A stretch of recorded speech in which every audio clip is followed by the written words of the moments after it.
नमस्कार व्यूअर्स, मैं हूं क्रिस और आप मुझे देख रहे हैं मेरे यूट्यूब चैनल थिंक एजुरा पर, मेरे फेसबुक पेज @थिंक एजुरा लर्निंग या इंस्टाग्राम और इवन लिंक्डइन पर।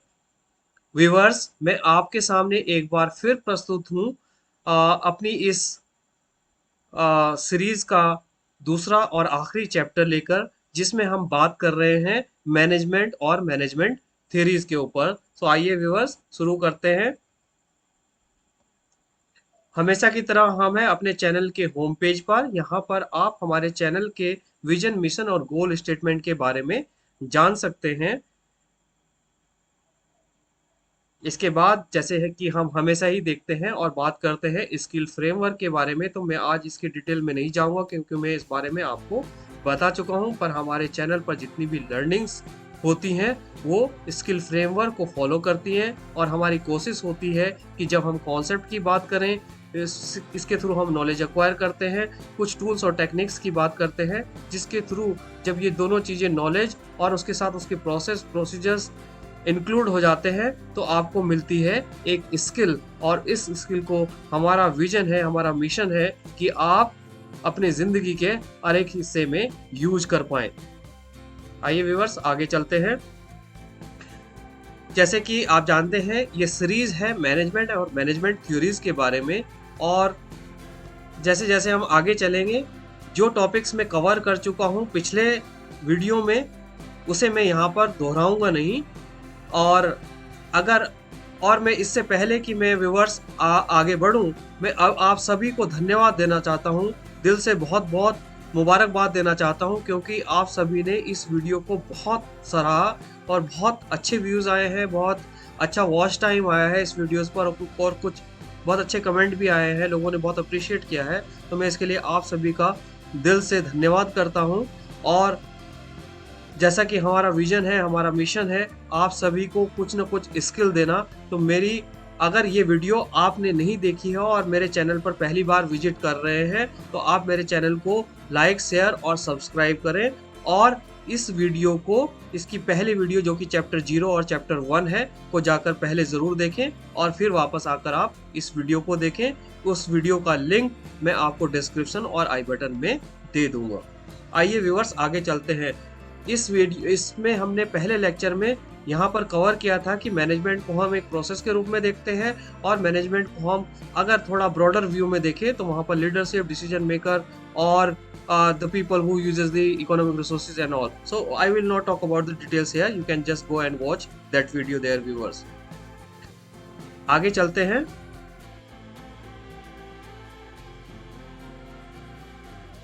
हमने शॉर्ट में बात की थी पिछले वीडियोस में मैनेजमेंट थ्योरीज के बारे में, जिसमें स्पेसिफिकली हमने कैटेगराइजेशन की बात की थी, ट्रांसफॉर्मेशनल थ्योरीज के बारे में। और ट्रांसफॉर्मेशनल थ्योरीज को हमने इसमें से हमने दो थ्योरीज कवर की थी शॉर्ट में, एक हॉथर्न थ्योरीज एंड दी, और पूरी डिटेल में हमने जो दूसरी थ्योरी कवर की थी वो थी Maslow hierarchy of need theory, जो ह्यूमन के मोटिवेशन और नीड्स को ध्यान में रखकर बनाई गई है। बहुत ही फेमस थ्योरी है और ह्यूमन बिहेवियर को समझने के लिए बहुत इंपॉर्टेंट है।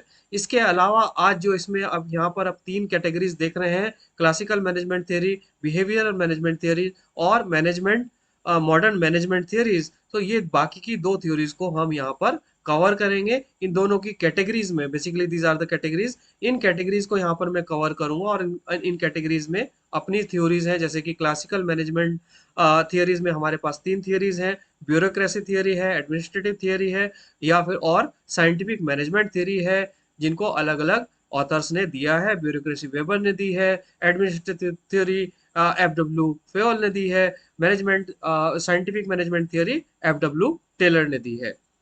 ओके व्यूअर्स, सो आगे चलते हैं और हम इन थ्योरीज को डिटेल में बात करेंगे। मॉडर्न मैनेजमेंट थ्योरीज के अंदर यहाँ पर आप देख रहे हैं लिस्टेड 3 बेसिकली मेन थ्योरीज हैं, जो क्वांटिटेटिव अप्रोच के थ्योरी है, एक सिस्टम अप्रोच थ्योरी होती है, और एक कंटीजेंसी अप्रोच थ्योरी होती है। उसके अंदर फिर दूसरी थ्योरीज हैं scientific management science theory, operation management theory and management information theory. इसी तरीके से सिस्टम थ्योरीज के अंदर ओपन सिस्टम और क्लोज सिस्टम थियरी है। इसके अलावा फिर कंटिजेंसी थियरी है।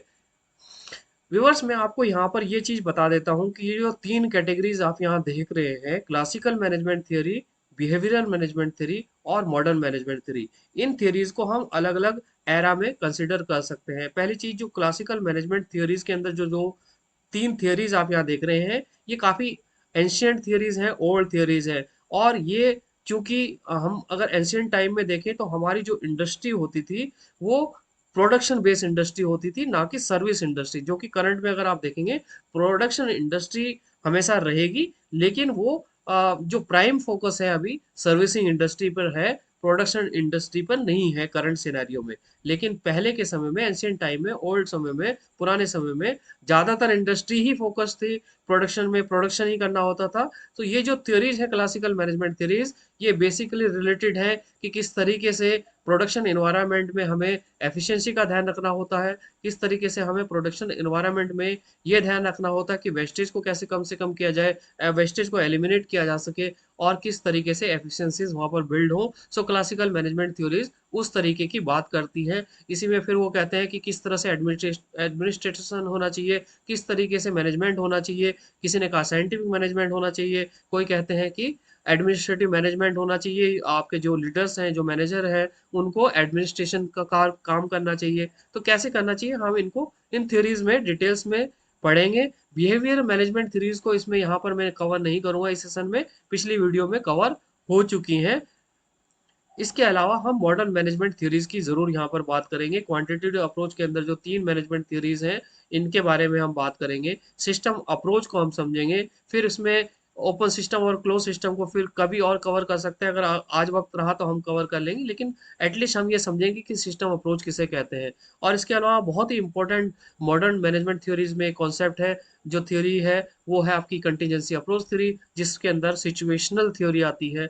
और ये बहुत ही इंपॉर्टेंट है। मॉडर्न मैनेजमेंट थ्योरीज व्यूअर्स काफी हद तक आज के इन्वायरमेंट से रिलेटेड है, इससे अफेक्टेड है। ये क्वांटिटेटिवली प्रूव्ड थ्योरीज होती हैं, क्वांटिटेटिवली टेस्टेड थ्योरीज होती हैं। और सिस्टम अप्रोच को समझना भी जरूरी है, कंटिजेंसी अप्रोच को समझना जरूरी है कि किस तरीके से कंपनीज आज के डायनेमिक इन्वायरमेंट में अपने आप को सर्वाइव कर पाती हैं, कौन बेहतर सर्वाइव कर पाती हैं, कौन सर्वाइव नहीं कर पाती हैं। क्या ये थ्योरी किस तरीके से कंपनीज की, ऑर्गेनाइजेशन की या बिजनेसेस की हेल्प करते हैं to survive, to thrive, to be benefit benefit position. Okay viewers, so हम आगे चलते हैं और स्टार्ट करते हैं आज के अपने चैप्टर 2 में। और सबसे पहले हम कवर करेंगे क्लासिकल मैनेजमेंट थियरी। तो जैसे कि मैंने कहा कि classical management theory viewers oldest management theories हैं, क्योंकि ये उस समय की हैं जब हमारे इंडस्ट्री प्राइमरी फोकस थी प्रोडक्शन के ऊपर। और इसीलिए इन थ्योरीज में अगर आप मोस्टली देखेंगे तो प्रोडक्शन एफिशिएंसीज के बारे में बात कर रहे हैं, वेस्ट एलिमिनेशन के बारे में बात कर रहे हैं, स्टैंडर्ड्स के बारे में बात कर रहे हैं, एफिशिएंसी मीन्स प्रोडक्शन इंक्रीज करने की बात कर रहे हैं कि किस तरीके से हम प्रोडक्शन को मैक्सिमम कर सकते हैं, इंक्रीज कर सकते हैं, वेस्ट को एलिमिनेट कर सकते हैं, ऑपरेशनल एफिशिएंसीज कैसे बढ़ा सकते हैं। तो this theory basically talks about this. So classical management theories के अंदर व्यूअर्स तीन तरह की थियरीज है। अब क्या है ये तीन थ्योरीज, आइए समझते हैं। देखिए यहाँ पर मैं आपको थ्योरीज का, जब आप ये किसी, अगर आप मैनेजमेंट के स्टूडेंट्स हैं, एमबीए कर रहे हैं, तो या आपको शायद ऑथर्स को भी यहाँ पर याद रखना पड़े और इसके बैकग्राउंड को आपको थोड़ा सा समझना पड़े। तो हम एक एक करके बात करते हैं। सबसे पहली जो थ्योरी दी है वो है साइंटिफिक मैनेजमेंट थ्योरी। इस साइंटिफिक मैनेजमेंट थ्योरीज को दिया है एफ डब्ल्यू टेलर ने। और एफ डब्ल्यू टेलर जो है फादर ऑफ साइंटिफिक मैनेजमेंट माने जाते हैं। तो इन्होंने क्या कहा है इस थ्योरी में, इन्होंने बेसिकली कहा है कि ये जो थ्योरी है बेसिकली एम्फेसिस करती है ज़्यादातर प्रोडक्शन पे और इंजीनियरिंग वर्क पे। और ये कहते हैं कि ये लो लेवल मैनेजमेंट के लिए ज़्यादा रिलेवेंट थ्योरी है, क्योंकि ये ऑपरेशनलाइज्ड स्पेशलाइजेशन के बारे में बात करती है। ये थ्योरी ये बात करती है कि किस तरीके से हम ऑपरेशंस को स्पेशलाइज्ड कर सकते हैं, उसे एफिशिएंट कर सकते हैं, ताकि हमारा जो आउटपुट हो, जो एंड गोल हो, वो हम अचीव कर पाए, और हमारी जो ऑपरेशनल एफिशिएंसीज हैं उनको इंक्रीज किया जा सके। ये साइंटिफिक मैनेजमेंट थ्योरी में एफ डब्ल्यू टेलर ने बताया हुआ है, और जो कि लो लेवल मैनेजमेंट के लिए ज़्यादा रिलेवेंट है, ऑपरेशनल स्पेशलाइजेशन के लिए है। ये शॉर्ट में इस तरीका ब्रीफ इंट्रो है व्यूवर्स, और इस थ्योरी को अभी हम डिटेल में समझेंगे। दूसरी थियरी जो है वो है एडमिनिस्ट्रेटिव मैनेजमेंट थियरी, जैसे कि इसका नाम से भी हमें थोड़ा पता चल रहा है। और ये थ्योरी दी थी फेयोल ने, और फेयोल को जो है फादर ऑफ जनरल मैनेजमेंट कहा जाता है। और वो ये कह रहे हैं कि इन्होंने एम्फेसिस किया है बेसिकली, ये इन्होंने ज़्यादा फोकस किया है टॉप लेवल मैनेजमेंट के ऊपर। वो कहते हैं कि टॉप लेवल मैनेजमेंट जो है को बेसिकली एडमिनिस्ट्रेशन एडमिनिस्ट्रेशन करना होता है, मैनेजरियल फंक्शंस को मैनेज करना होता है। और उन्होंने कहा है कि ये जो थियोरी है किसी भी इंडस्ट्री में एप्लीकेबल हो सकती है।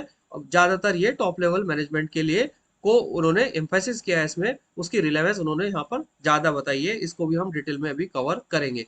तीसरी और अंतिम थ्योरी जो व्यूवर्स यहाँ पर क्लासिकल मैनेजमेंट में है वो है ब्यूरोक्रेटिक मैनेजमेंट थ्योरी। और इस ब्यूरोक्रेटिक मैनेजमेंट थ्योरी को वेबर ने दिया था, और वेबर जो है फादर ऑफ ब्यूरोक्रेटिक मैनेजमेंट माने जाते हैं। इन्होंने भी टॉप लेवल मैनेजमेंट पर ही एम्फेसिस किया है। और लेकिन इन्होंने कहा है यहाँ पर ये ऑर्गेनाइजेशनल स्ट्रक्चर की भी इन्होंने यहाँ पर बात की है। और इन्होंने कहा है कि जो है हमारी जो एफिशिएंसीज है, हमारी ये जो मैनेजमेंट थियरी है वो ये कहती है कि ऑर्गेनाइजेशन के स्ट्रक्चर को फॉलो करते हुए ब्यूरोक्रेटिक डिस्पर्सन डिस्ट्रीब्यूशन, और ये कहे कि जो जो पावर्स होती है मैनेजमेंट की वो डिस्ट्रीब्यूटेड होनी चाहिए ऑर्गेनाइजेशन स्ट्रक्चर के हिसाब से। जैसे कि अगर आप देखते हैं जैसा कि गवर्नमेंट ऑर्गेनाइजेशन में होता है, इसी तरीके से बड़ी बड़ी फॉर्म्स में होता है। क्योंकि जो जो बड़ी फॉर्म्स होती हैं वो चूंकि इतनी बड़ी होती है उनको डिवाइड किया गया होता है वेरियस बड़े बड़े डिपार्टमेंट्स में,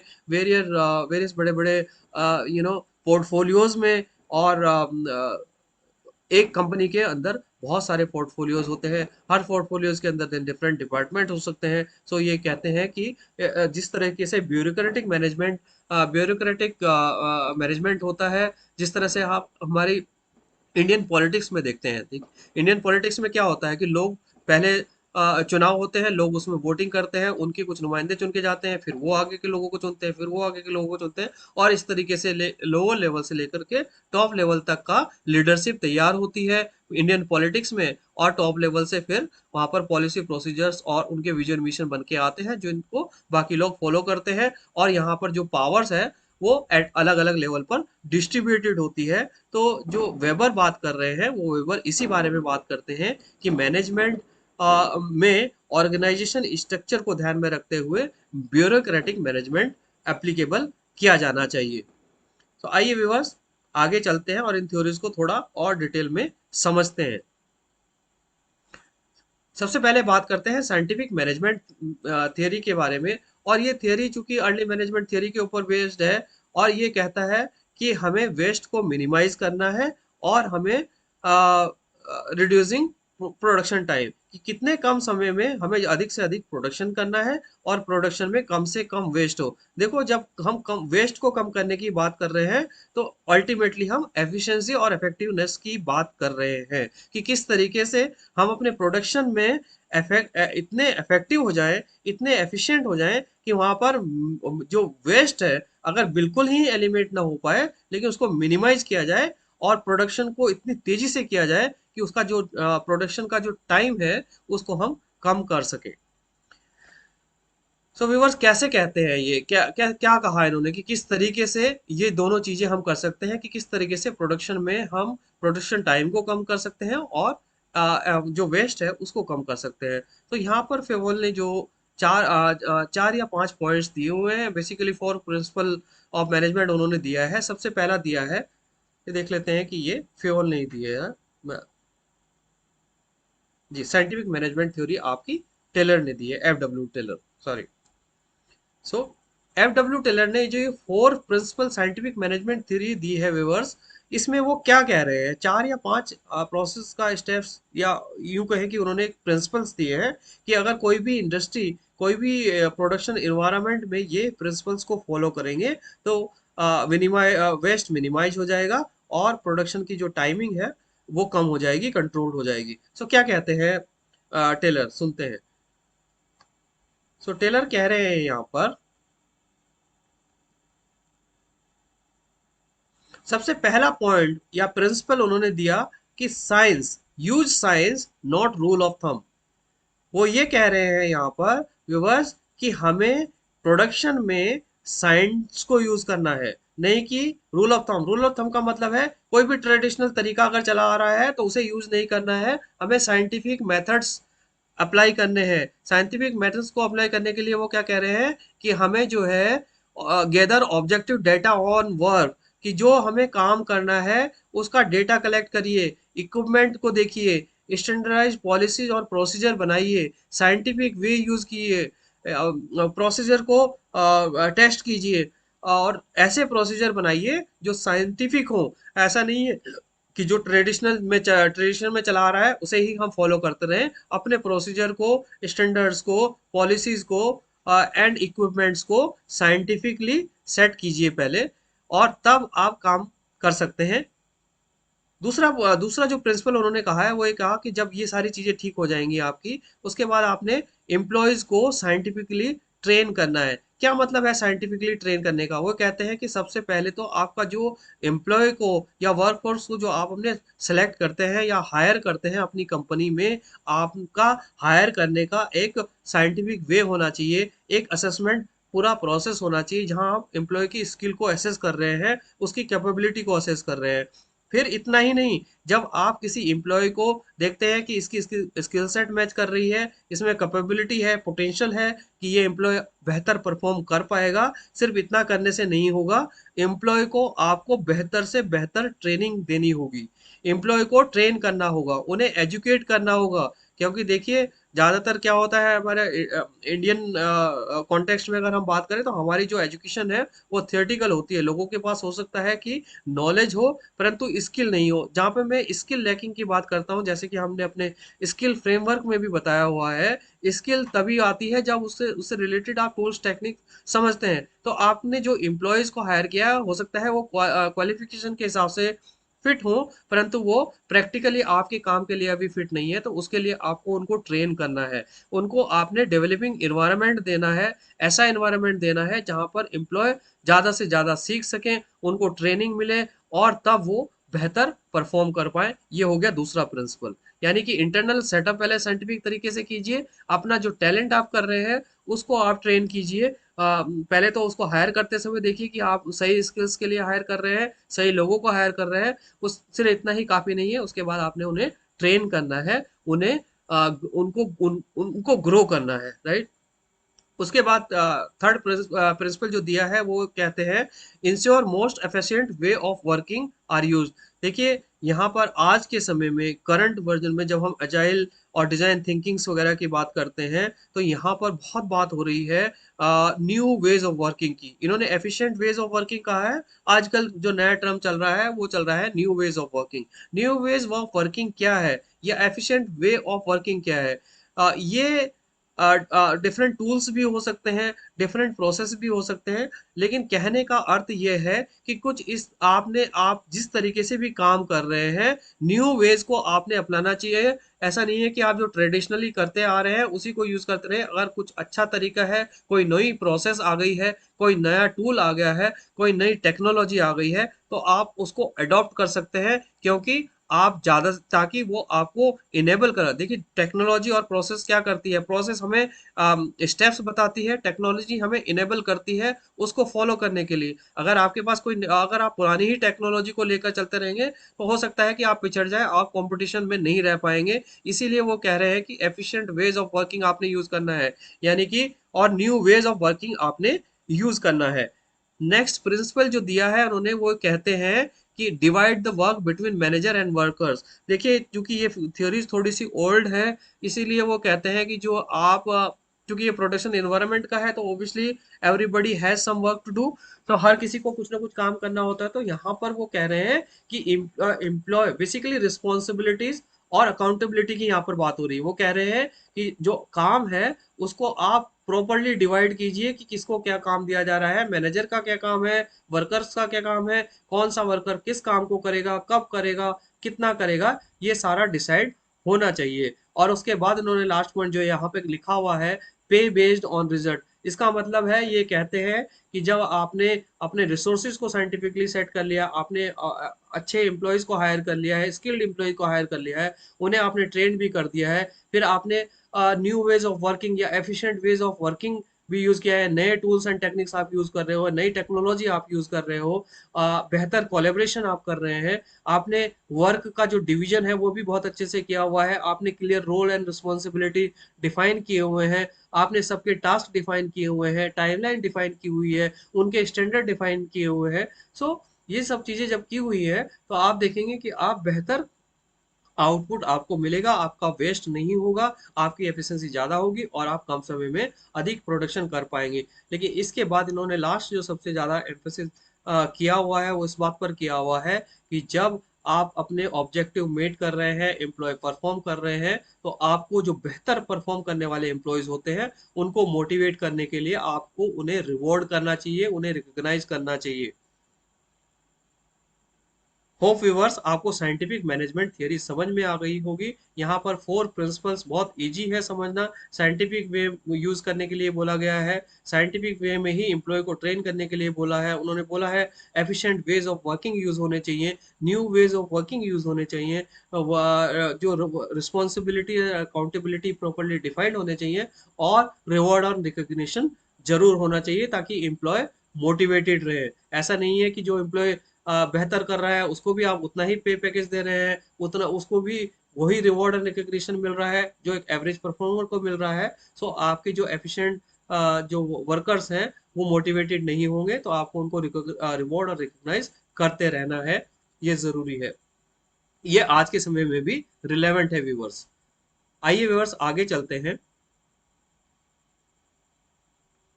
जो दूसरी थियरी क्लासिकल मैनेजमेंट थियरीज में है व्यूअर्स वो है एडमिनिस्ट्रेटिव मैनेजमेंट थियरी। जैसे कि इसके नाम से हमें पता चलता है कि ये एडमिनिस्ट्रेटिव मैनेजमेंट के ऊपर बात कर रहा है। ये थियरी हेनरी फेयोल ने डेवलप की थी और उन्होंने वो is considered as a founder of management theory. इनको मैनेजमेंट थ्योरीज का फाउंडर माना जाता है या जनक माना जाता है। इस थ्योरी में ये क्या बात कर रहे हैं, देखिए आइए समझते हैं इस बात को। और जो हेनरी फेयोल थे वो एक फ्रेंच इंजीनियर थे और इनको फादर ऑफ मॉडर्न मैनेजमेंट भी कहा जाता है। आपको ये याद रखना चाहिए कि एडमिनिस्ट्रेटिव जो क्लासिकल मैनेजमेंट थियरीज में जो सेकंड थियरी है administrative management theory, Henri Fayol ने दी थी। और हेनरी फेयोल एक फ्रेंच इंजीनियर थे और इनको फादर ऑफ मॉडर्न मैनेजमेंट भी कहा जाता है। सो व्यूअर देखिए कितनी अच्छी थ्योरी इन्होंने दी हुई है इस एडमिनिस्ट्रेटिव मैनेजमेंट थ्योरी में, और कितने बेहतर तरीके से। व्यूअर्स अगर आप समझेंगे तो जो एक मॉडल है, जो ऑपरेटिंग मॉडल है बेसिकली, बहुत ही फेमस मॉडल है पीडीसीए जिसे कहते हैं हम, plan do check act. I think किसी कोई क्वालिटी गुरु है, अभी मुझे उनका नाम याद नहीं आ रहा है, उन्होंने वो प्लान डू चेक एक्ट दिया था। जितनी भी मॉडल्स आए हैं उसके बाद किसी भी चीज के मैनेजमेंट की साइकिल के लिए, वो उसी के अराउंड रिवॉल्व करते हैं। कोई उसको 4 भागों में दिखा देता है वही प्लान डू चेक एक्ट। मतलब प्लान कीजिए, वो चेक कीजिए, मतलब उसको एग्जीक्यूट कीजिए। एक्ट मीन्स उसके ऊपर अगर आपने कुछ चेंजेस करना है, कोई गाइडेंस करना है वो कीजिए, and then plan do check act, right. And then act means revise कीजिए उसको, उसका फीडबैक लीजिए और उसमें इम्प्रूवमेंट करिए। तो यहाँ पर इसी से रिलेटेड जो ये हेनरी फोयल ने जो एडमिनिस्ट्रेटिव मैनेजमेंट थियरी दी है, इन्होंने ऑर्गेनाइजेशन के कॉन्टेक्स्ट में दी हुई है। वो यही कह रहे हैं, यहाँ पर इसे समझते हैं व्यूअर्स, ये कह रहे हैं कि किसी भी ऑर्गेनाइजेशन में बहुत सारे डिपार्टमेंट हो सकते हैं। जैसे यहाँ पर फिर एग्जाम्पल के लिए दिया हुआ है कि किसी कोई कोई सिक्योरिटी फर्म है, उसके अंदर में भी डिफरेंट डिपार्टमेंट हो सकते हैं, जैसे कि फाइनेंशियल डिपार्टमेंट हो सकता है, टेक्निकल डिपार्टमेंट हो सकता है, कमर्शियल डिपार्टमेंट हो सकता है, अकाउंटिंग डिपार्टमेंट हो सकता है। Plenty of departments are there, right. So किसी भी ऑर्गेनाइजेशन में जब बहुत सारे डिपार्टमेंट्स हैं, तो ऑब्वियसली अलग अलग डिपार्टमेंट का अलग अलग मैनेजमेंट होगा, फिर टॉप मैनेजमेंट होगा। तो ये कहते हैं कि जब इन्होंने इस बेसिस पे क्या कहा कि मैनेजेरियल पोजीशंस के लिए आपका एक 5 मैनेजेरियल एलिमेंट होते हैं। 5 मैनेजेरियल एलिमेंट होते हैं किसी भी मैनेजमेंट में, और इन 5 मैनेजेरियल एलिमेंट्स को कहते हैं planning, organising, commanding, coordinating and controlling. इन्होंने यहाँ पर 5 दे दिए हैं, है पीडीसीए ही। अब बात करते हैं, देखिए इन्होंने क्या क्या कहा है 5 मॉडल्स में। ये कहते हैं कि कोई भी मैनेजेरियल जो पोजीशंस होती है उसमें 5 रोल हो सकते हैं या 5 एलिमेंट्स होते हैं। सबसे पहला एलिमेंट होता है प्लानिंग। प्लानिंग क्या देखिए जो भी मैनेजमेंट का जो भी लेवल प्लानिंग के लिए रिस्पॉन्सिबल है, वो बेसिकली ऑब्जेक्टिव सेट करते हैं, गोल्स या स्ट्रेटेजी सेट करते हैं, और उसके लिए वो एक बिजनेस प्लान बनाते हैं कि ये हमारा ऑब्जेक्टिव है, इस ऑब्जेक्टिव को हमने लेट्स से नेक्स्ट 5 ईयर्स में मेट करना है, नेक्स्ट 10 ईयर में मेट करना है, नेक्स्ट 15-20 ईयर्स में मेट करना है। इस लेवल की वो ऑब्जेक्टिव सेट करते हैं, और फिर मे बी कि उसके बेस पर वो बिजनेस प्लान बनाते हैं कि लेट्स से फर्स्ट 2 ईयर में या 5 ईयर्स में हमें ये करना है, नेक्स्ट 5 ईयर में ये करना है, नेक्स्ट 10 ईयर्स में हमें ये करना है। तो इस तरीके से वो ऑब्जेक्टिव सेट करके उसके लिए एक बड़ा ब्रॉडर बिजनेस प्लान तैयार करते हैं। That is the basic the actual planning if you talk about. So normal daily planning is basically nothing but it's a kind of schedule, that's not the planning. So planning ये होती है जहां पर हम long term goal set कर रहे हैं, long term objective की बात कर रहे हैं, विजन और मिशन को अचीव करने के लिए स्ट्रेटेजी बनाने की बात कर रहे हैं, बिजनेस प्लान बनाने की बात कर रहे हैं। तो यहाँ पर ये कहते हैं कि एक ये मैनेजरियल एलिमेंट है प्लानिंग का।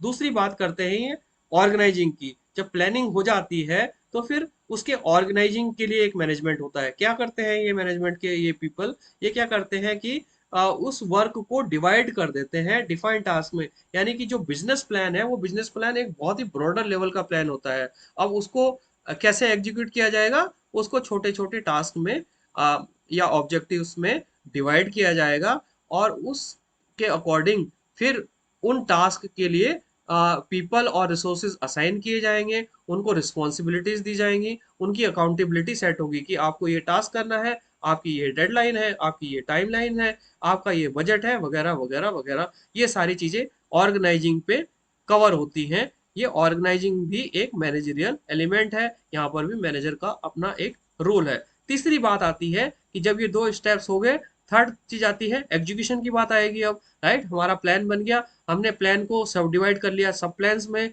स्मॉल टास्क में डिवाइड कर दिया, रिसोर्सेज असाइन कर दिए, रिस्पॉन्सिबिलिटी एंड अथॉरिटी असाइन कर दी।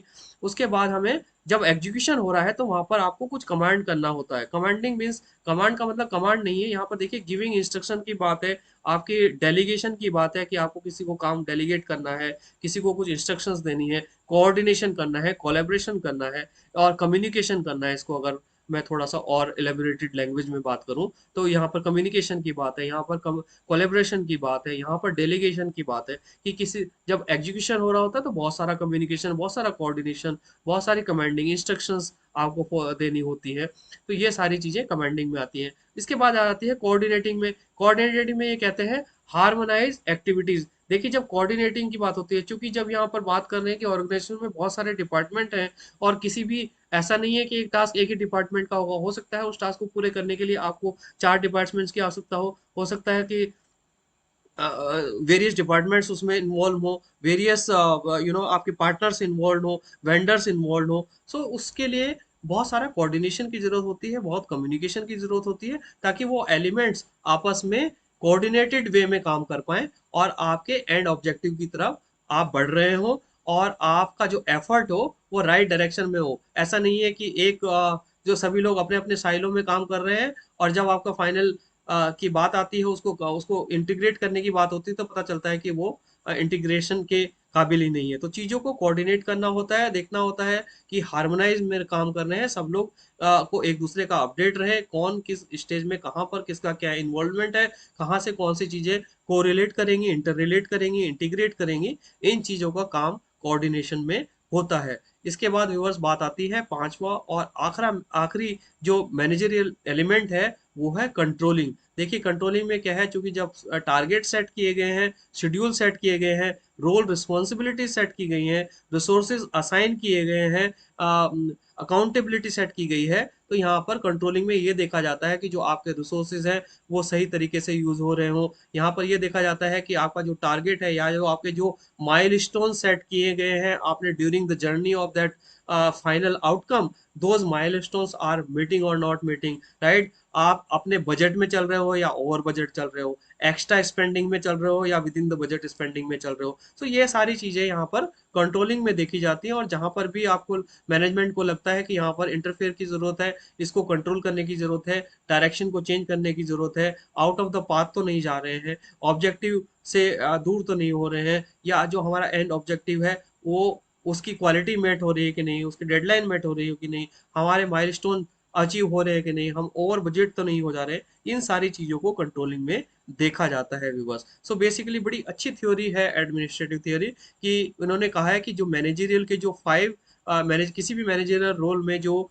फाइव एलिमेंट्स होते हैं वो बहुत इंपॉर्टेंट होते हैं: planning, organising, commanding, coordinating and controlling. और इसी से पूरा का पूरा ऑर्गेनाइजेशन या पूरा का पूरा मैनेजमेंट चलता है।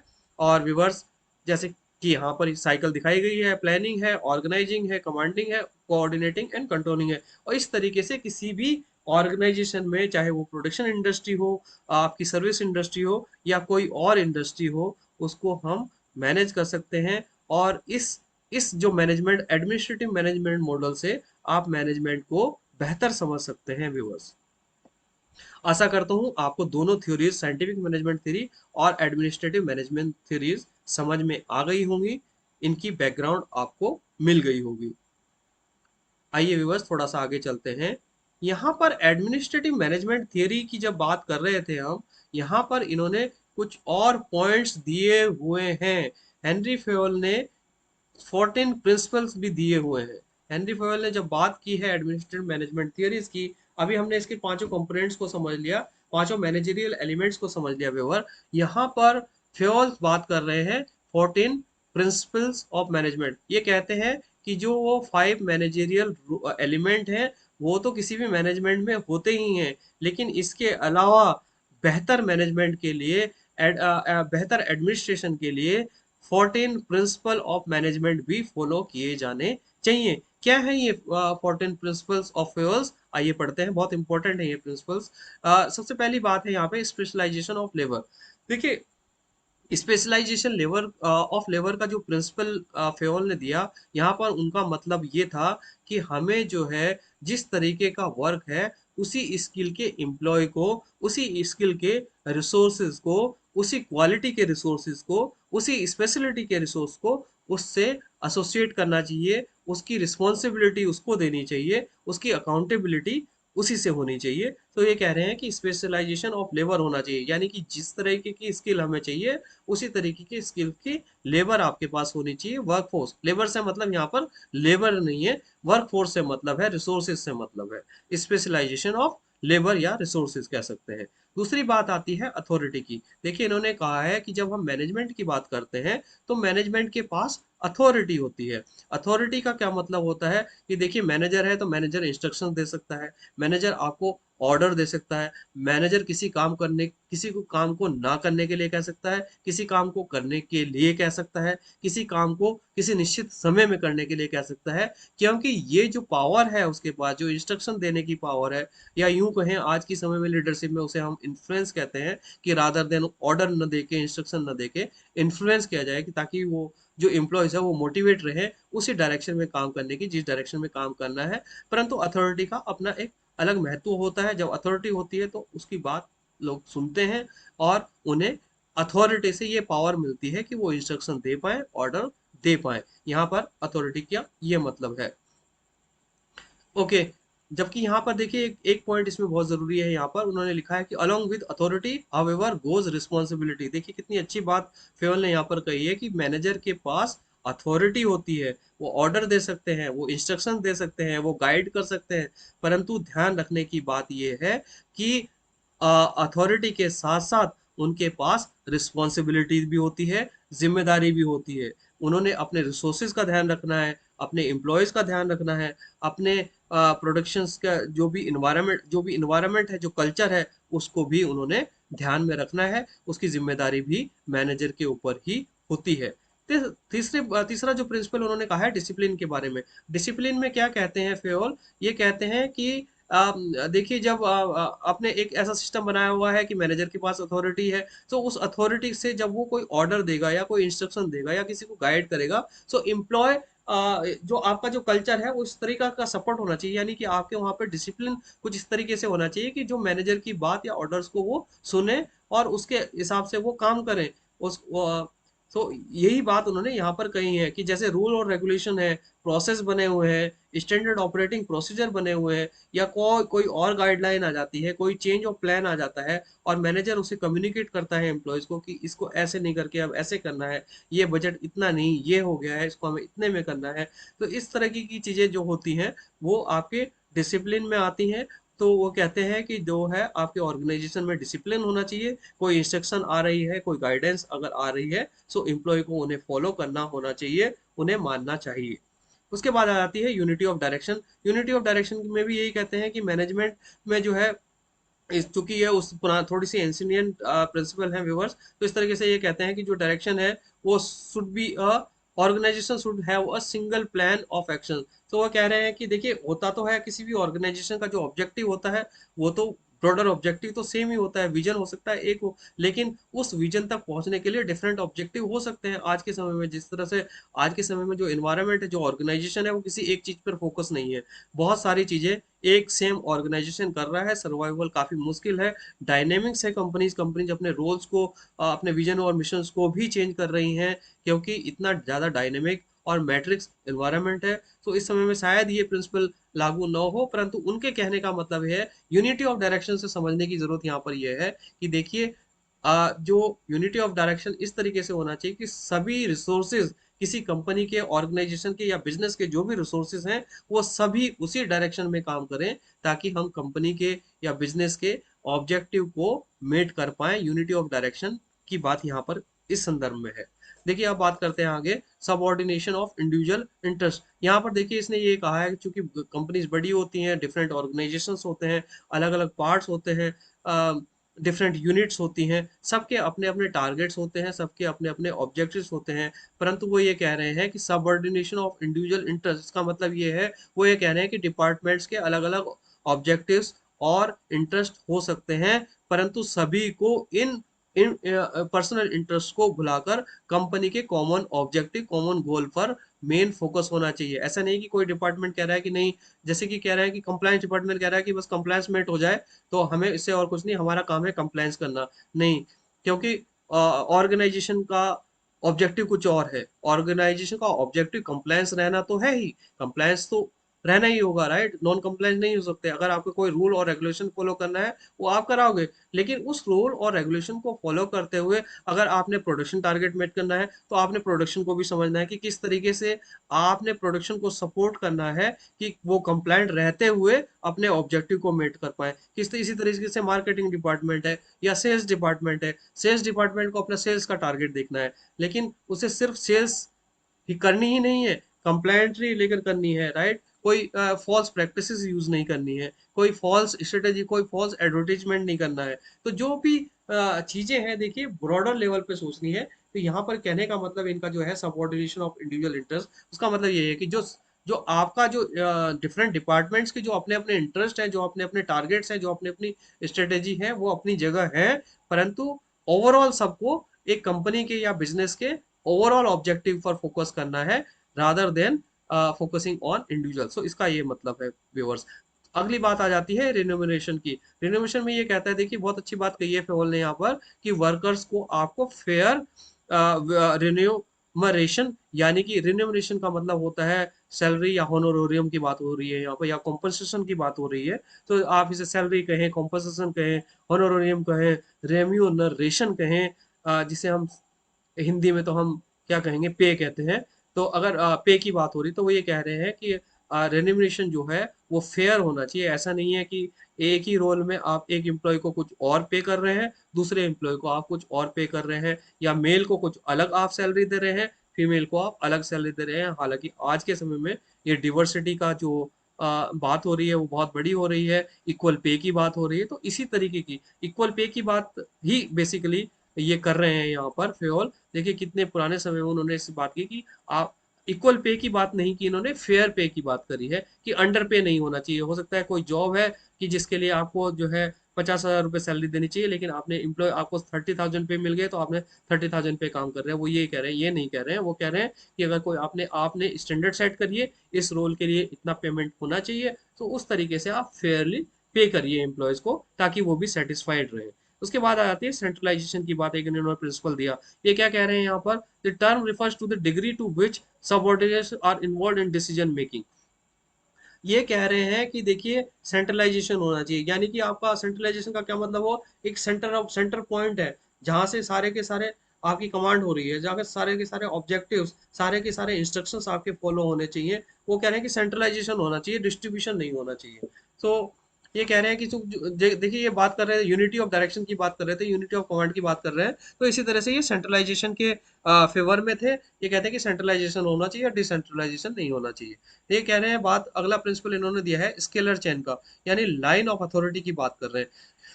इसमें क्या कह रहे हैं, the line of authority from the top management to the lowest rank is the on the scalar chain. तो ये कह रहे हैं देखिए स्केलर चेन मीन्स ये कह रहे हैं कि जो अथॉरिटी होनी चाहिए वो डिवाइडेड होनी चाहिए, टॉप लेवल से इंस्ट्रक्शन आए, फिर दूसरे इंस्ट्रक्शन, फिर दूसरे लेवल पे, फिर अलग लेवल पे। इस तरीके से स्केलर चेन होगी या लाइन ऑफ अथॉरिटी होती है जिसको हमें फॉलो करना चाहिए। ऑर्डर की बात करते हैं, ऑर्डर का एक प्रिंसिपल दिया हुआ इन्होंने, ये कहा देखिए ऑर्डर में इन्होंने क्या अच्छी बात कही है, इन्होंने बात कही है जैसे कि इन्वेंट्री मैनेजमेंट की बात कही है, रिसोर्सेज की अवेलेबिलिटी की बात कही है, इसकी अवेलेबिलिटी की बात कही है। उन्होंने कहा है कि हर चीज को जिस समय पर जमा होना चाहिए वो अवेलेबल होनी चाहिए। इसी इसी को उन्होंने ऑर्डर की बात, ऑर्डर और डिसिप्लिन कह सकते हैं आप इसे, या आप इन्वेंट्री मैनेजमेंट कह सकते हैं, जस्ट इन टाइम कह सकते हैं, कि जो जिस जिस चीज की, जिस रिसोर्स की जहां पर जितनी जरूरत है वो अवेलेबल होना चाहिए। यही प्रिंसिपल, ऑर्डर प्रिंसिपल कहता है। उसके बाद इक्विटी की इन्होंने बात की है, इन्होंने कहा कि manager should be kind and fair to their subordinate. देखिए बहुत अच्छी बात कही है, यहाँ पर इन्होंने इक्विटी की बात कही है कि जो है मैनेजर है सभी के साथ फेयर होना चाहिए। ऐसे नहीं कि किसी के कोई सब स्टैंडर्ड या अप स्टैंडर्ड्स नहीं होने चाहिए, सभी के साथ आपको फेयर होना चाहिए। मैनेजमेंट को किसी को भी अलग तरीके से नहीं देखना चाहिए, सबको समान रूप से देखकर चलना चाहिए। उसके बाद बात कर रहे हैं पर्सनल टेन्योर की, तो यहाँ पर ये बात कर रहे हैं, एक और प्रिंसिपल इन्होंने दिया है फेवल ने, ये कह रहे हैं कि पर्सनल टेन्योर मतलब कि पीपल का जो टेन्योर है कंपनीज में, जो उनकी उनकी काम करते हुए उन्हें जितना वक्त हो गया, जितना समय हो गया, इसके हिसाब को भी आपको देखना पड़ेगा। यानी कि अगर कोई एम्प्लॉय रिटायर होने वाले हैं तो उनकी रिटायर की पोजीशंस को कौन बैकफिल करेगा, क्या आपके पास उनके रिसोर्सेज अवेलेबल हैं, क्या आपने बैकअप तैयार किए हुए हैं कि जब वो एम्प्लॉय वहां से चला जाए तो उसकी जगह लेने के लिए कोई और एम्प्लॉय है, क्या आपने उसकी स्किल को ट्रांसफर किया है, क्या कोई दूसरे लोग उस काम को जानते हैं। इस तरीके की बातें उन्होंने पर्सनल टेन्योर में कही हैं, जो कि बड़ा अच्छी बात है, एक बैकअप वाली बात है कि बैकअप तैयार होना चाहिए। देन 13 प्रिंसिपल इन्होंने दिया है इनिशिएटिव के बारे में। यहाँ पर ये कहते हैं कि initiative employ who are allowed to originated and carry out plans will each high level of effort. तो देखिए इनिशिएटिव की बात की है, देखिए ये कह रहे हैं कि एक कुछ इस तरीके का एनवायरनमेंट होना चाहिए कि कोई अगर कोई बेहतर काम करना चाहता है, कोई नए इनिशिएटिव लेना चाहता है, तो उसके लिए उस एफर्ट्स को लगाने के लिए उसे फ्रीडम होना चाहिए। और लास्ट 14 प्रिंसिपल यहाँ पर है एस्पिरिट दी कॉर। इसका मतलब है कि यहाँ पर ये कह रहे हैं कि टीम स्पिरिट आपको प्रमोट करनी चाहिए। देखिए टीम एनवायरनमेंट जहाँ पर अच्छा होता है, टीम एनवायरनमेंट होता है जहाँ पर एक दूसरे की रिस्पेक्ट होती है, कोई थम अप, तो बेसिकली जो है आपके बेसिक रूल्स होते हैं, आपका डिसिप्लिन होता है, और टीम में टीम स्पिरिट होती है, एक दूसरे के बारे में सोचते हैं, समझते हैं, एक दूसरे का ध्यान रखते हैं, तो वहां पर बेहतर प्रोडक्टिविटी होती है। तो ये 14 प्रिंसिपल्स थे व्यूअर्स एडमिनिस्ट्रेटिव मैनेजमेंट थियरी के। आशा करता हूँ कि आपको समझ में आ गए होंगे, और कुछ ना कुछ इनमें से कुछ प्रिंसिपल्स हो सकता है कि कुछ थोड़े से बहुत एब्सोल्यूट हो गए हैं कुछ टर्म्स में, परंतु काफी प्रिंसिपल इसमें अभी भी एप्लीकेबल हैं, और आप अपनी डेली लाइफ में, अपने बिजनेस में, या आप जॉब करते हैं, कोई प्रोफेशनल है, वहां पर आप इन प्रिंसिपल्स को अप्लाई करके दे सकते हैं, आपको डेफिनेटली बेनिफिट होगा व्यूअर्स। आइए आगे चलते हैं, नेक्स्ट थियरी की बात करते हैं, ब्यूरोक्रेसी मैनेजमेंट थियरी। देखिए जो इसमें ब्यूरोक्रेसी मैनेजमेंट थियरी है, जैसे कि इसका नाम ही सजेस्ट करता है, और ये कहता है कि आपका जो है किसी की पावर के ऊपर या नेपोटिज्म के हिसाब से पावर नहीं होनी चाहिए, पावर ब्यूरोक्रेटिक होनी चाहिए। यानी कि जिस तरीके से मैंने आपको एग्जांपल अभी दिया था इंडियन पॉलिटिक्स का, इंडियन पॉलिटिक्स में जिस तरीके से एक हायरार्की ऑफ चेंज है, प्रोसीजर ऑफ सिलेक्शन है, हालांकि यहाँ पर अनफॉर्चुनेटली इंडियन पॉलिटिक्स में एजुकेशन का नहीं है फंडा, लेकिन अगर बाकी तरीके से देखें, जो सिलेक्शन का जो प्रोसीजर है, या जो पावर का जो डिस्ट्रीब्यूशन का प्रोसीजर है, वो है, और उसको पावर को डिस्ट्रीब्यूट किया गया है ब्यूरोक्रेसी के हिसाब से। यानी कि डिफरेंट लेवल के जो लीडर्स हैं, डिफरेंट लेवल के जो एडमिनिस्ट्रेटिव ऑफिसर्स हैं, उनकी डिफरेंट पावर्स होती है। जैसे कि स्टेट्स में आपके आईएएस, पीसीएस, इस तरह के ऑफिसर्स हो गए, उनकी अलग पावर होती है। आपके मिनिस्टर्स हो गए, उनकी अलग पावर होती है। तो इस तरीके से ये कहते हैं कि ब्यूरोक्रेटिक मैनेजमेंट होना चाहिए, यानी कि पावर का डिस्ट्रीब्यूशन होना चाहिए अलग अलग लेवल पे। और किस तरीके से होना चाहिए, आइए सुन देखते हैं कि वेबर्स ने कैसे कहा है। देखिए, ये कह रहा है कि ब्यूरोक्रेसी शुड हैव, किसी भी ब्यूरोक्रेसी में ये चीजें होनी चाहिए। कौन सी चीजें होनी चाहिए, क्या कह रहे हैं? सबसे पहले बात कर रहे हैं अथॉरिटी हायरार्की। जो बात मैं अभी कर रहा था वो कहते हैं कि अथॉरिटी हायरार्की होनी चाहिए। ये क्या कह रहे हैं कि positions organised in a hierarchy with a clean chain of command. तो ये कह रहे हैं कि टॉप लेवल है, उससे नीचे लेवल है, उससे नीचे लेवल है, उससे नीचे लेवल है। इस तरीके से आपकी हायरार्की बनी होनी चाहिए। और हर एक हायरार्की की जो कमांड, जो आपकी चेन ऑफ कमांड है वो होनी चाहिए। ये एक फेवर कर रहे हैं वेबर ब्यूरोक्रेसी में। दूसरी बात कर रहे हैं कि ब्यूरोक्रेसी में डिवीजन ऑफ लेबर होना चाहिए, यानी कि काम को आपने कैसे डिवाइड किया हुआ है, कैसे उसको टास्क को किसको असाइन किया हुआ है, किसको रिस्पॉन्सिबिलिटी दी हुई है, क्या उसकी अकाउंटेबिलिटी होगी, ये सब होना चाहिए एक ब्यूरोक्रेसी में। यानी हेरारकी, अथॉरिटी हेरारकी होनी चाहिए, डिवीजन ऑफ लेबर होना चाहिए। तीसरी वो बात कर रहे हैं करियर ओरिएंटेशन की। वो कह रहे हैं कि जो मैनेजर होता है किसी भी ऑर्गेनाइजेशन में, वो खाली एक मैनेजर नहीं होता है, बल्कि वो एक करियर बिल्डर भी होता है। उसके अंडर जो एम्प्लॉयज हैं और जो वर्कर्स हैं, ये मैनेजर की रिस्पॉन्सिबिलिटी होती है कि वो उनकी ग्रोथ पे ध्यान दे, उनकी स्किल्स पे ध्यान दे, उनकी डेवलपमेंट में कंट्रीब्यूट करें। तो ये होता है क्लियर ओरिएंटेशन। उसके बाद बात कर रहे हैं इम्पर्सनैलिटी की। ये कह रहा है कि uniform application of rules and controls not according to the personality. तो ये कह रहा है कि ब्यूरोक्रेसी में ऐसा ऐसा नहीं हो, इम्पर्सनैलिटी होनी चाहिए। ऐसा नहीं है कि किसी पर्टिकुलर पर्सन के लिए आपके रूल्स और रेगुलेशन अलग हैं, दूसरे पर्सन और पर्सन के लिए जो आपके रूल्स रेगुलेशन अलग हैं। यानी कि कोई अमीर है तो उसके लिए अलग आप फॉलो कर रहे हो, कोई गरीब है तो उसके लिए अलग फॉलो कर रहे हो। वो कह रहे हैं इम्पर्सनैलिटी होना चाहिए, इररेस्पेक्टिव अमीर गरीब, नेता, अभिनेता, या फिर आपका जो आम आदमी जिसे हम कहते हैं, सबके लिए ही एक रूल होने चाहिए। ये वेबर्स कह रहे हैं कि ब्यूरोक्रेसी की ये प्रिंसिपल है, ये फंडामेंटल्स है। उसके बाद इन्होंने कहा है फॉर्मल रूल्स एंड रेगुलेशन। ये कह रहे हैं कि किसी भी ब्यूरोक्रेसी में basically formal rule and regulation होने चाहिए। तो जिस तरीके से इन्होंने ब्यूरोक्रेसी से ही इस थ्योरी को उठाया है और ऑर्गेनाइजेशन में इम्प्लीमेंट करने की हिदायत उन्होंने की है। तो ये कहते हैं कि रूल्स एंड रेगुलेशंस होने चाहिए। ये क्या कह रहे हैं कि system of return rules and standards operating procedure. तो यही कह रहे हैं कि जैसे गवर्नमेंट में आपके क्या होते हैं, रूल्स रेगुलेशंस होते हैं, इसी तरीके से कंपनी में जो है ऑपरेटिंग प्रोसीजर्स होते हैं, यानी स्टैंडर्ड ऑपरेटिंग प्रोसीजर्स होते हैं, बने बनाए डॉक्यूमेंट्स होते हैं, प्रोसेसेस होती हैं, जिनको फॉलो करना होता है। तो वो होनी चाहिए, ये कह रहे हैं वेबर। इसके अलावा बात कर रहे हैं वो फॉर्मल सिलेक्शन की। वो कह रहे हैं कि जब लोग, आप किसी पोजीशन के लिए, किसी जॉब के लिए, किसी स्किल के लिए आप वर्कफोर्स को सिलेक्ट कर रहे हैं, तो उसके लिए आपका फॉर्मल सिलेक्शन प्रोसीजर होना चाहिए। ऐसे नहीं कि आपने किसी को भी सिलेक्ट कर लिया, आया आपने मैनेजर से मिलाया और उसका सिलेक्शन हुआ, नहीं। जो आपके जो सिलेक्शन के प्रोसीजर होने चाहिए वो वेल डॉक्यूमेंटेड होने चाहिए। फॉर्मल प्रोसीजर होना चाहिए किसी को भी सिलेक्ट करने का, कि किसी स्किल के लिए कौन फिट है, उसको आप कैसे असेस करेंगे। पर्टिकुलर असेसमेंट क्राइटेरिया होना चाहिए, पर्टिकुलर आपका मैनेज इंटरव्यू क्राइटेरिया होना चाहिए, और उसके बाद ही लेबर सिलेक्शन होना चाहिए। तो व्यूअर्स, आशा करता हूं कि आपको ब्यूरोक्रेसी मैनेजमेंट थियरी समझ में आ गई।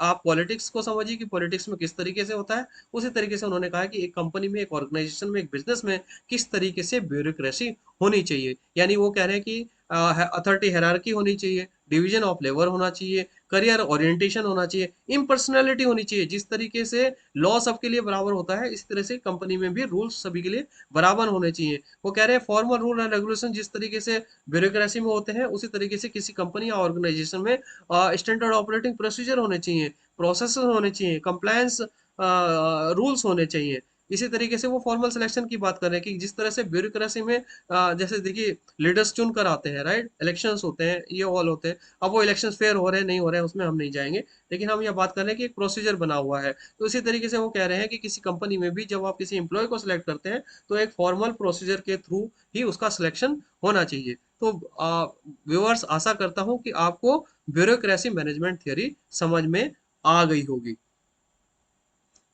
और ये ब्यूरोक्रेसी के जो है उन्होंने कुछ एडवांटेजेस बताए हुए हैं कि जैसे ये कह रहे हैं कि स्किल बेस्ड रिक्रूटमेंट, जब उन्होंने कहा है कि आप फॉर्मल सिलेक्शन से रिक्रूटमेंट करेंगे तो ऑब्वियसली आप बेहतर टैलेंट को सेलेक्ट कर पाएंगे, जब भी वो कह रहे हैं कि इसकी एक बेनिफिट ये होगा कि आपका जो रिक्रूटमेंट होगा वो स्किल बेस पे होगा। दूसरी बात कर रहे हैं, प्रिडिक्टिबिलिटी की बात कर रहे हैं, ये कह रहे हैं कि जब आप ब्यूरोक्रेसी आप फॉलो करोगे तो आपके सिस्टम में प्रिडिक्टिबिलिटी आएगी, इक्वलिटी आएगी, राइट, स्ट्रक्चर्ड रहेंगे। जब आप जो है हायरार्की हायरार्की यूज कर रहे हो, अथॉरिटी हायरार्की यूज कर रहे हो, आप इम्पर्सनैलिटी यूज कर रहे हो, आप करियर ओरिएंटेशन यूज कर रहे हो, तो आप ऑब्वियसली आप एक स्ट्रक्चर्ड वे में काम करेंगे, एक सिस्टमेटिक आपका रिकॉर्ड कीपिंग होगा, आप रैशनैलिटीज में बिहेव कर सकते हैं। स्पेशलाइजेशन ऑफ एक्सपर्टाइज यानी कि डिवीजन ऑफ लेबर की जब हम बात करें तो you know specialisation of expertise होगा। तो ये ब्यूरोक्रेसी अगर फॉलो करेंगे हम किसी भी ऑर्गेनाइजेशन में, किसी भी बिजनेस में, तो आपको ये एडवांटेजेस वहां पे हो सकते हैं। तो व्यूअर्स, आशा करता हूँ कि आप ब्यूरोक्रेसी थ्योरी को भी किसी ऑर्गेनाइजेशन से, बिजनेस से, और किस तरीके से हम ब्यूरोक्रेसी को उसमें इनबिल्ड कर सकते हैं, ब्यूरोक्रेसी के अच्छे चीजों को किस तरीके से हम एक कंपनी के मैनेजमेंट में या मैनेजमेंट स्टाइल में ले सकते हैं, ये ब्यूरोक्रेसी मैनेजमेंट थ्योरी से आपको समझ आ गया होगा। और ये थ्योरी मैक्स वेबर्स ने दी हुई थी। आइए व्यूवर्स, इसको हमने अभी डिस्कस कर लिया है तो इसे हम ज़्यादा डिटेल में नहीं देखेंगे, हम आगे चलते हैं। इसके बाद बिहेवियरल मैनेजमेंट थियरी है। व्यूअर्स, मैं आपसे फिर रिक्वेस्ट करता हूं और आप सभी का धन्यवाद करता हूं कि आपने पिछली वीडियो को बहुत सराहा, बहुत प्यार दिया। अगर आपने बिहेवियरल मैनेजमेंट थियरीज का वो चैप्टर नहीं देखा है, मैनेजमेंट कॉन्सेप्ट्स और थियरीज का वो चैप्टर नहीं देखा, तो पहले आप उसे जाकर देखिए। यहाँ पर मैं बिहेवियरल मैनेजमेंट थियरीज को ज़्यादा कवर नहीं करूँगा, शॉर्ट में कवर करेंगे यहाँ पर। तो यहाँ पर देखिए, बिहेवियरल मैनेजमेंट में एक थियरी आ जाती है, ह्यूमन रिलेशंस थियरी। इस थियरी को हम यहाँ कर गए कवर करेंगे। और इस ह्यूमन रिलेशन थियरी में ये क्या कहता है कि the theory recognise that the money alone is not enough to satisfy employees.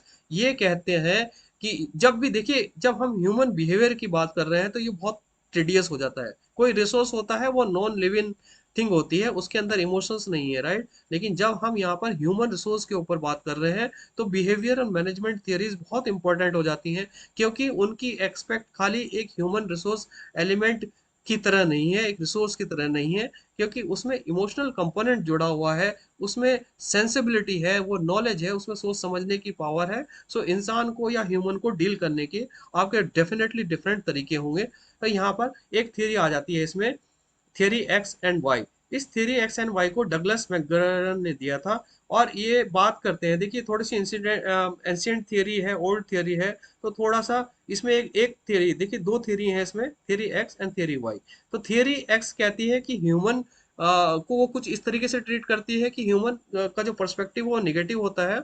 और इसको हम एक एक करके में बात करें तो जो थ्योरी एक्स है वो ह्यूमन के निगेटिव पर्सपेक्टिव को लेकर है, और थ्योरी वाई जो है वो ह्यूमन के पॉजिटिव पर्सपेक्टिव को लेकर है। और उसमें उन्होंने ह्यूमन बिहेवियर के डिफरेंट डिफरेंट एलिमेंट्स को कवर किया हुआ है। जैसे यहाँ पे बात करते हैं, देखिए सबसे पहले बात करते हैं ह्यूमन बिहेवियर के पहले एलिमेंट्स के बारे में, एटीट्यूड के बारे में। थियरी एक्स कहती है कि ह्यूमंस का जो एटीट्यूड है, चूंकि ये नेगेटिव थ्योरी है तो ये थोड़ा नेगेटिव सोचती है।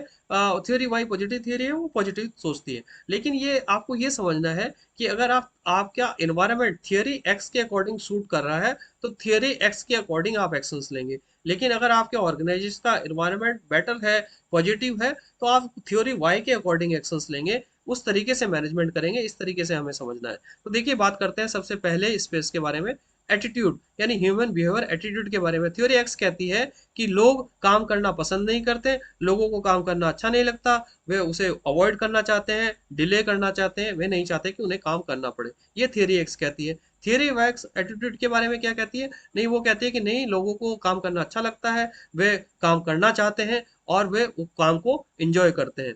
देखिए दोनों ही सिनेरियो में अलग अलग मोटिवेशन हो जाएंगे। अगर लोग काम नहीं करना चाह रहे हैं तो आप क्या करेंगे? उनको आपको मोटिवेट करना पड़ेगा, आपको उनको पुश करना पड़ेगा, राइट। लेकिन दूसरी तरफ अगर वो मोटिवेटेड है, वो काम करना चाहते हैं, काम को एंजॉय कर रहे हैं, तो आपको हो सकता है कुछ दूसरे तरह के एफर्ट लेने पड़े और कम एफर्ट लेने पड़े। बट थ्योरी एक्स के अकॉर्डिंग आपको ज्यादा एफर्ट लेने पड़ेंगे, ये यहाँ पर कहने का मतलब है। दूसरे बात की बात करते हैं डायरेक्शन की। डायरेक्शन में थ्योरी एक्स क्या कह रही है कि चूंकि वो जब लोग काम करना पसंद नहीं कर रहे हैं, उन्हें काम करना बोरिंग लगता है, वो काम डिले करना चाहते हैं, तो ऑब्वियसली डायरेक्शन की जरूरत आ जाएगी, राइट। यानी थ्योरी एक्स के संदर्भ में ज्यादा डायरेक्शन करना पड़ेगा आपको, जबकि थ्योरी वाई में आपको बहुत कम डायरेक्शन होगा, आपको थोड़े से इन्फ्लुएंस की जरूरत होगी, थोड़ा सा लीडरशिप क्वालिटीज की जरूरत होगी, और आप वहां पर बेहतर काम करवा सकते हैं, जबकि थ्योरी एक्स में आपको ज्यादा डायरेक्शन करना पड़ेगा।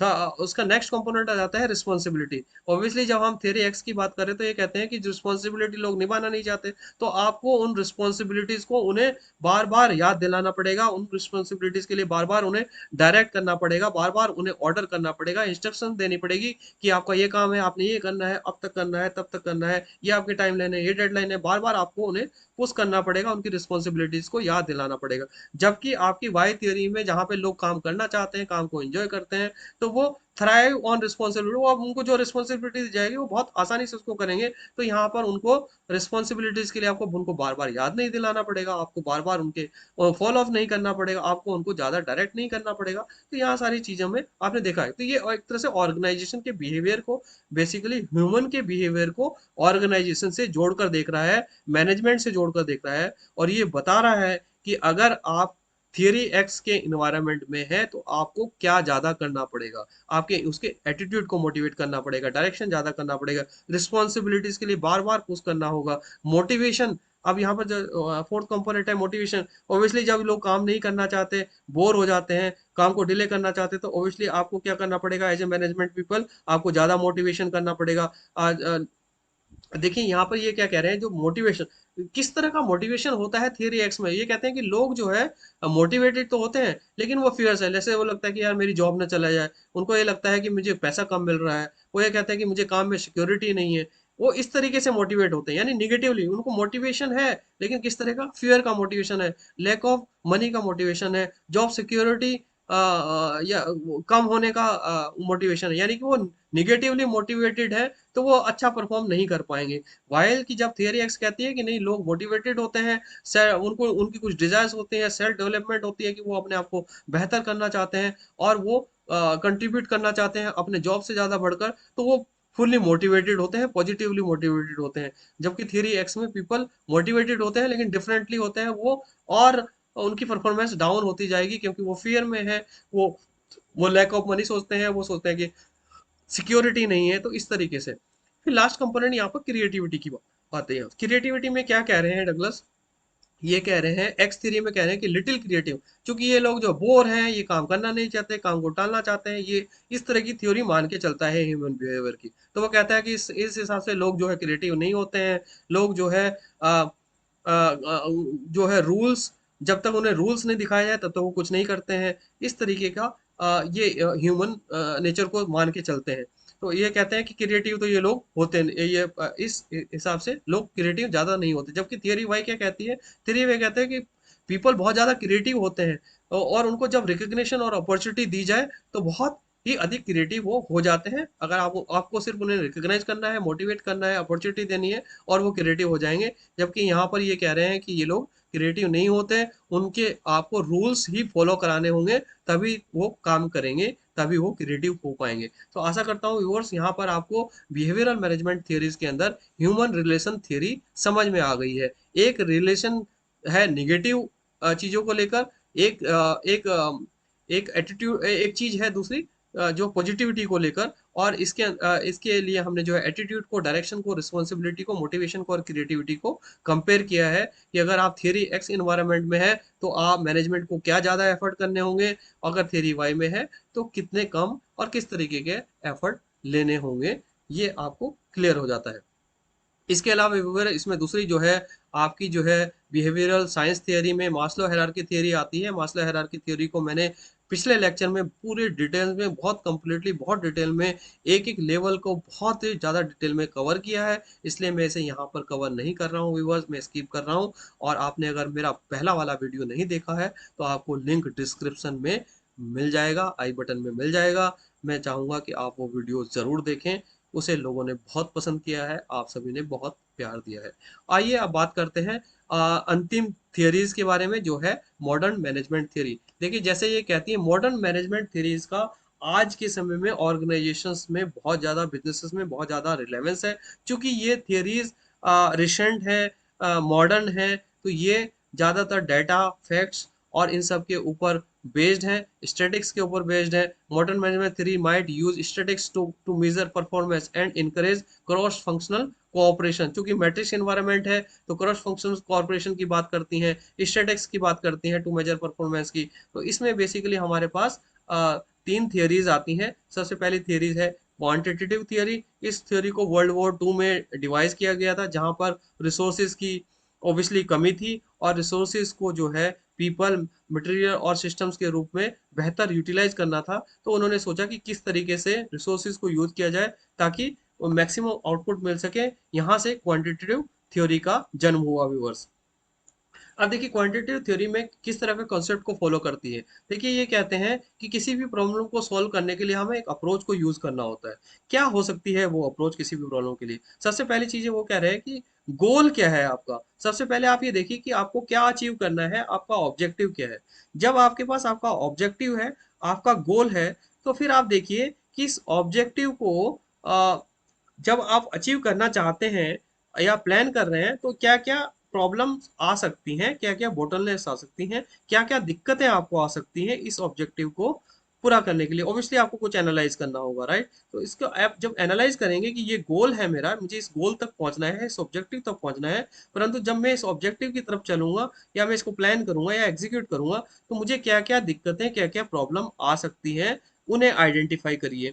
जब आपने ये चीजें आइडेंटिफाई कर ली हैं, तो आप क्या करना है, आपने आइडेंटिफाई प्रॉब्लम सॉल्विंग टेक्निक। फिर आपने देखा है कि जो जो दिक्कतें आ रही हैं, जिस स्टेप पे आपको जो दिक्कत नजर आ रही है, जो आप सोच पा रहे हैं, जो आप देख पा रहे हैं, जो आप प्लान कर पा रहे हैं, उनके लिए आप सोल्यूशन बिल्ड कीजिए।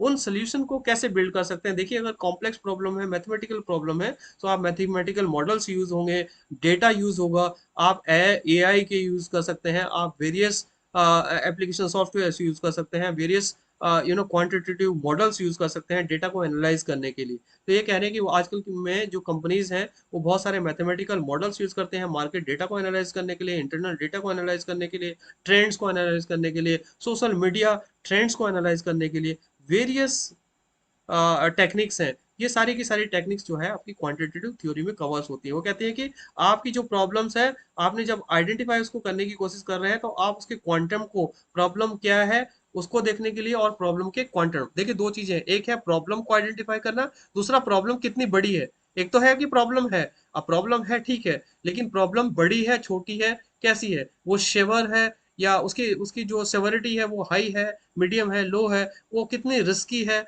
प्रॉब्लम को कितना कितना वो कितनी टेडियस है, वो इजी टू सॉल्व है या टेडियस है। ये सारी आपको कैटेगराइजेशन करने होंगे और इसके लिए आप बहुत सारी टेक्निक्स यूज कर सकते हैं, वो ये कह रहे हैं।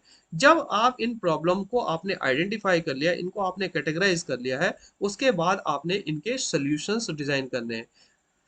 ये हम प्रॉब्लम सॉल्विंग अप्रोच की बात कर रहे हैं। आपने गोल सेट किया, आपने आइडेंटिफाई किया कि क्या क्या प्रॉब्लम आ सकते हैं, उन प्रॉब्लम को डील करने के लिए आपके पास उन प्रॉब्लम की क्या क्या सेवरिटी है, क्या क्वांटिटी है, उनके क्या लेवल्स हैं, वो इजी टू सॉल्व है, नॉट इजी टू सॉल्व है, आपका स्पेंडिंग उसमें ज्यादा होगा, बजट आपका बढ़ जाएगा, आपका रिस्क ज्यादा है, कम है। ये सारी चीजें आपने जब लिस्ट कर ली है, उसके बाद आप उनको उनके लिए सोल्यूशंस ड्राइव करते हैं, सोल्यूशन बिल्ड करते हैं। सोल्यूशंस आप अब ये हो सकता है कि जब आपने प्रॉब्लम आइडेंटिफाई किया है, किसी एल्गोरिथम को यूज करके, किसी अरिथमेटिक मॉडल को यूज करके, कोई एप्लीकेशन यूज करके, उसी तरीके से आप कंप्यूटर एडेड कैलकुलेशंस यूज कर सकते हैं या फिर कोई भी मॉडल आप यूज कर सकते हैं। उसके थ्रू आप सोल्यूशन आइडेंटिफाई करेंगे कि किसी पर्टिकुलर प्रॉब्लम का सबसे बेहतर सोल्यूशन क्या हो सकता है, बेहतर अल्टरनेटिव आप वहाँ पे चूज करेंगे, और फिर इस तरीके से आप अपने गोल को अचीव करने के लिए आगे बढ़ते हैं। ये होती है प्रॉब्लम सॉल्विंग अप्रोच। सो क्वांटिटेटिव थ्योरी बेसिकली बात करती है कि आपका गोल क्या है, ऑब्जेक्टिव क्या है, उस गोल को करने के लिए आपकी क्या क्या प्रॉब्लम, क्या क्या दिक्कतें आ सकती हैं,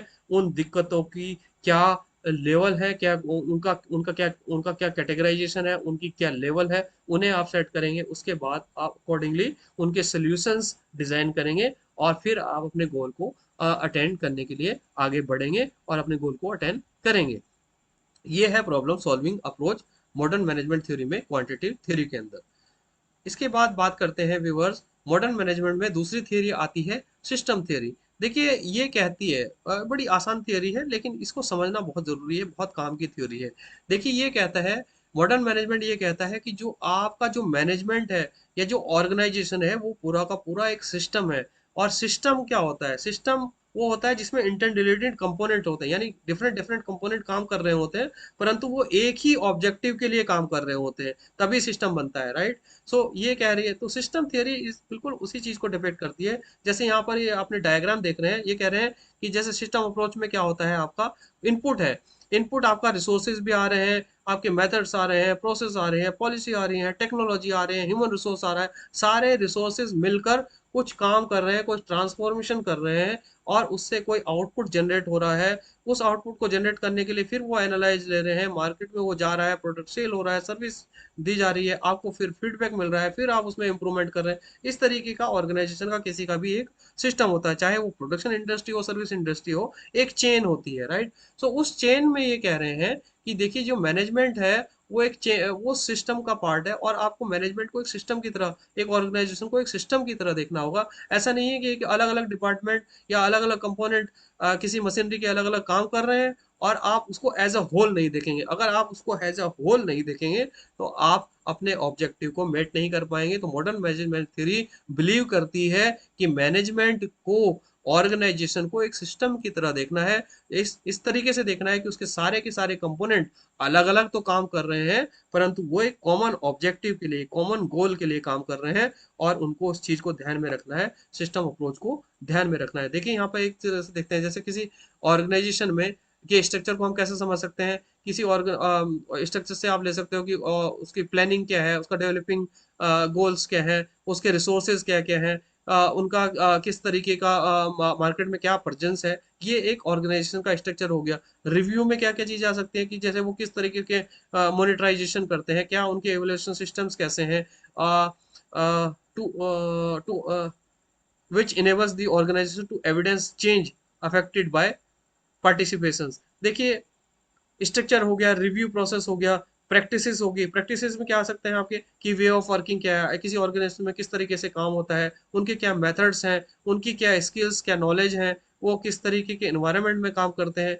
वो उसकी प्रैक्टिसेस होगी। एंड देन कल्चर, ऑब्वियसली किसी ऑर्गेनाइजेशन का कल्चर क्या है, क्या बॉसी कल्चर है या क्या ओपन कल्चर है, क्लोज कल्चर है, किस तरीके का कल्चर है। ये सारे कंपोनेंट को मैनेजमेंट को एक सिस्टम की तरह देखना होगा, यानी कि वो उस कंपनी के स्ट्रक्चर को भी उन्हें ध्यान में रखना है, उसके रिव्यू प्रोसेस को भी ध्यान रखना है, किस तरह की प्रैक्टिसेस, टेक्नोलॉजी, लोग, रिसोर्सेज किस तरह से यूज होते हैं, उसके बाद वो उसका कल्चर क्या है। इस पूरी चीज को एक सिस्टम की तरह मैनेजमेंट को देखना होगा, और सारे सिस्टम्स को जोड़कर चलना होगा, ताकि वो अपने ऑब्जेक्टिव में सफल हो पाए। यही है सिस्टम थियोरी।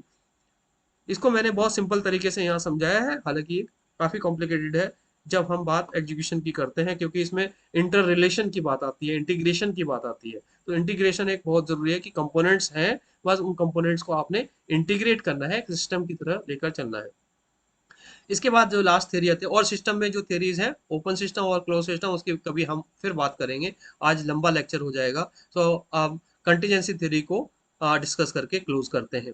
सो कंटीजेंसी थ्योरी, जैसे कि मैंने आपको बताया था कि मॉडर्न मैनेजमेंट थ्योरी में आपकी जो है मैथमेटिकल थ्योरी या और the system theory and contingency theory, जो बहुत ही जिसमें सिचुएशनल थ्योरी होती हैं। और इसमें इस थ्योरी को जो है दिया था आपका जॉन वुडवर्ड ने, जो कि जिन्होंने ये एनालाइज करने की कोशिश की कि कुछ कंपनी किसी सिचुएशन में, कोई कंपनीज या किसी कंडीशन में कोई कंपनी बेहतर कर पाती है और दूसरी कंपनीज बेहतर नहीं कर पाती, कंसिडरिंग कि उनके बाकी सारे रिसोर्सेज सेम थे, लेकिन किसी पर्टिकुलर सिचुएशंस को एक कंपनी ने कुछ अच्छे से डील कर लिया, इसलिए वो बेहतर परफॉर्म कर पाई, बल्कि दूसरी कंपनी उसको बेहतर तरीके से डील नहीं कर पाई, और इसीलिए वो ग्रो नहीं कर पाई। यही कंटिजेंसी थ्योरी का मेन आउटकम है व्यूअर्स। तो इसे हम ऐसे समझ सकते हैं कि देखिए कोई ऑर्गेनाइजेशन है, दो ऑर्गेनाइजेशन है जो सेम टेक्नोलॉजी यूज करते हैं, सेम उनका मैकेनिज्म है, और वो दोनों कंपनी करीब करीब सेम लेवल पर ऑपरेट कर रही है मार्केट में। लेकिन कुछ ऐसी सिचुएशंस आ जाती हैं, कुछ अननोन सिचुएशन आ जाती हैं, जिसमें एक कंपनी तो उससे बाहर है। जैसे कि हम बहुत अच्छा एग्जांपल यहाँ पर ले सकते हैं व्यूअर्स, कोविड 19 का।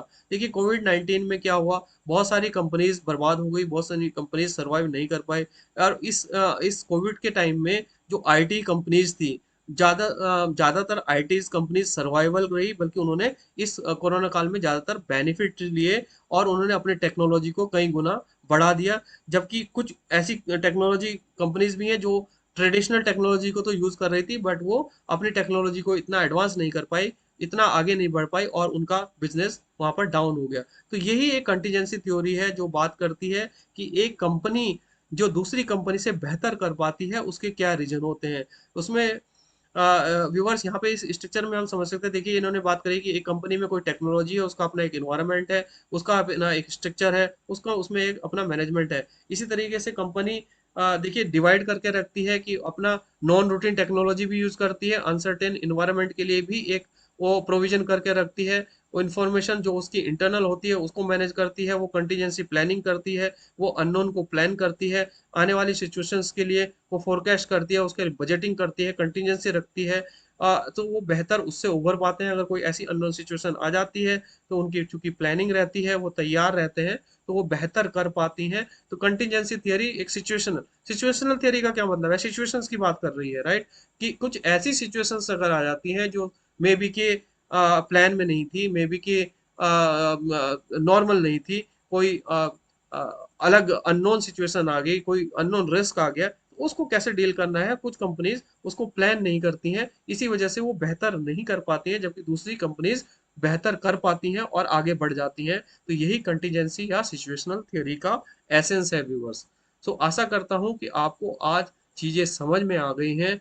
मैं अंत में धन्यवाद करना चाहूंगा अपने सभी व्यूअर्स का, अपने सभी फॉलोअर्स और सब्सक्राइबर्स का और व्यूअर्स का, चाहे उन्होंने चैनल को सब्सक्राइब किया है या नहीं किया है। अगर आप मेरी वीडियो देख रहे हैं तो मैं आपका धन्यवाद करता हूं, और आपसे उम्मीद रहेगी कि आप मेरे इस वीडियो को लाइक करेंगे, शेयर करेंगे और हमारे चैनल को सब्सक्राइब करेंगे और बने रहेंगे हमारे चैनल थिंक एजुएरा पर, क्योंकि यहाँ पर मिलती है आपको ढेर सारी लर्निंग्स वेरियस कॉन्सेप्ट्स के साथ, टूल्स एंड टेक्निक्स के साथ, और आप एक स्किल लेकर जाते हैं थिंक एजुएरा से। यही हमारा विजन है, मिशन है। जुड़े रहें हमारे चैनल थिंक एजुएरा पर। धन्यवाद।